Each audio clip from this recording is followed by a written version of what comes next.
is slavery. How putting the hours and putting the time in is equivalent to slavery.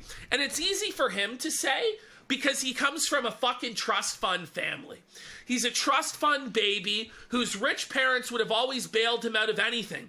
So when he tells you this badass story about how he told his boss he wouldn't make sales calls and just shove it up his ass and he was going to read Atlas Shrugged, just realize he comes from a position of privilege where he's able to do that. Whereas if you did that, or I did that fucking 5, 6, 7 years ago at my fucking call center job, I would have been fucking homeless and I wouldn't have had shit. I wouldn't have had a pot to piss in or a window to throw it out of. But he gets to grandstand from his position of privilege and tell you that going to work 9 to 5 is slavery. I appreciate the fact that you in the audience do go to work 9 to 5 and that motherfuckers who really do work hard for a living make it possible for me to live my dream by supporting this show.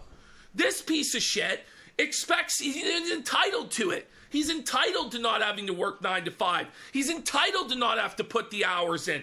He says, I don't know if I could do another Johnny Depp Amber Heard trial. That was 16 hours a day. Really? Well, I remember knocking doors 16 hours a day in the fucking cold. 200 doors, 200 no's, 300 no's. Fucking freezing my ass off just praying I could get inside a door to get warm.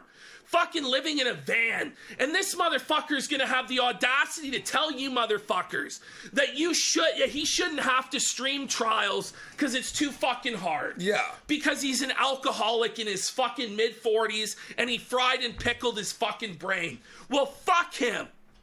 And you can